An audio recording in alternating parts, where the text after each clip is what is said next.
kampung Jawa Tondano juga akan mudah didapat warga yang menggunakan sapi sebagai teman berladang.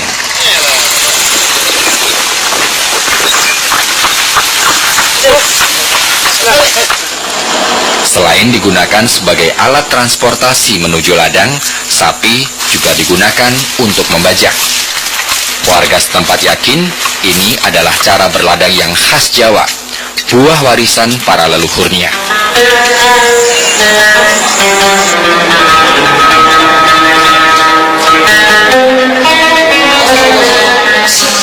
Kehidupan yang ngejawani dan bersandarkan pada syariat Islam membuat warga kampung Jawa Tondano berbeda dengan komunitas sekelilingnya.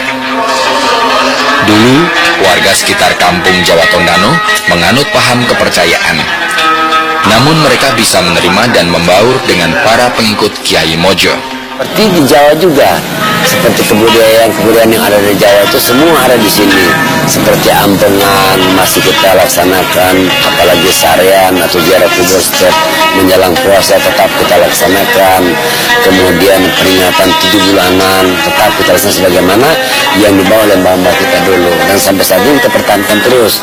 Kini mereka juga umumnya menganut agama di luar Islam.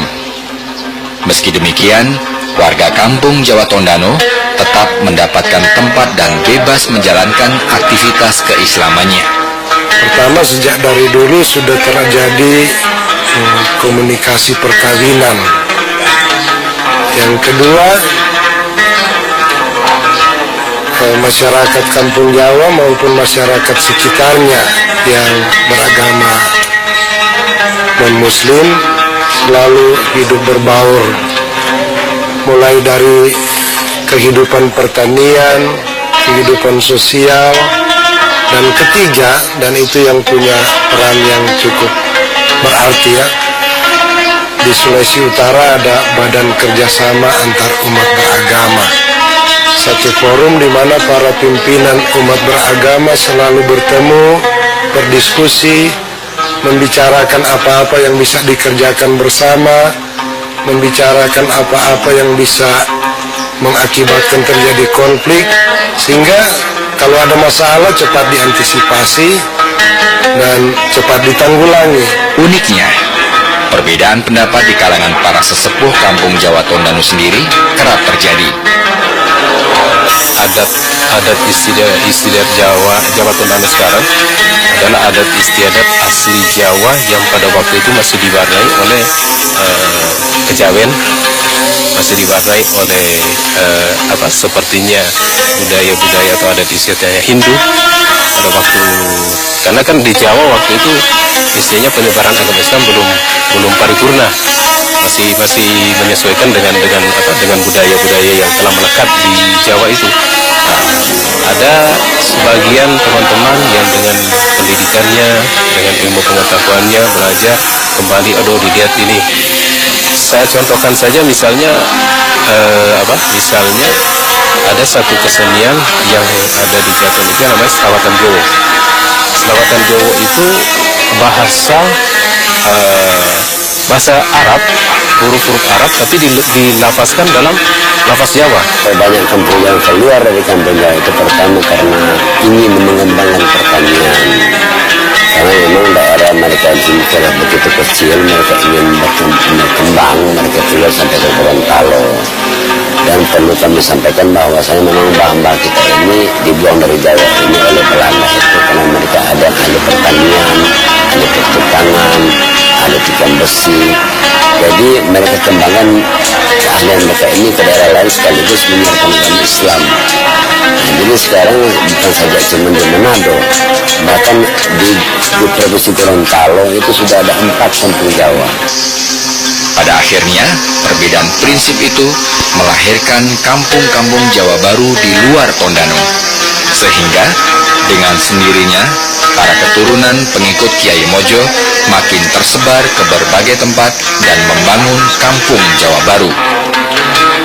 Dan mereka pun tidak mempedulikan apakah warga kampung Jawa Tondano dianggap sebagai warga pendatang, warga kelas 2, atau warga pinggiran. Karena kini mereka benar-benar telah merasa sebagai orang Minahasa. Sebenarnya jantan, secara apa kita harus tahu bahwa kita ini boleh dikata pendatang. Jadi di kelas 2 kan atau tidak, kita juga yang harus tahu diri dengan masyarakat sekitar. Tetapi alhamdulillah di dalam kehidupan sehari-hari, justru yang menentukan itu adalah prestasi dari orang Jaton itu.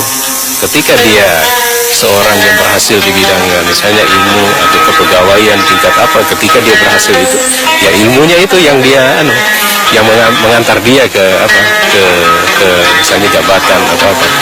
Jadi soal kelas 2, kelas artinya termarginalkan lah begitu istilahnya, agak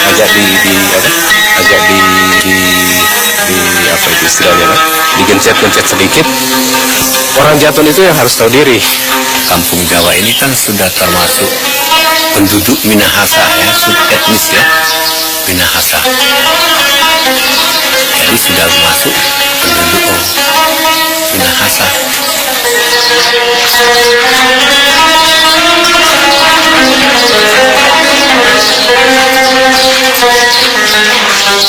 Kiai Mojo dan para pengikutnya datang ke Minahasa sebagai tawanan perang. Meskipun demikian, mereka bukan hanya mampu bertahan hidup di daerah pengasingan, namun juga mampu membangun daerah ini sebagai sebuah komunitas yang saat ini disebut sebagai Kampung Jawa Tondano. Dan hingga kini, keturunan Kiai Mojo dan para pengikutnya tetap bertahan dan hidup secara rukun dengan komunitas lain. Saiful Halim dan Budi Sukmadianto melaporkan dari Tondano, Sulawesi Utara.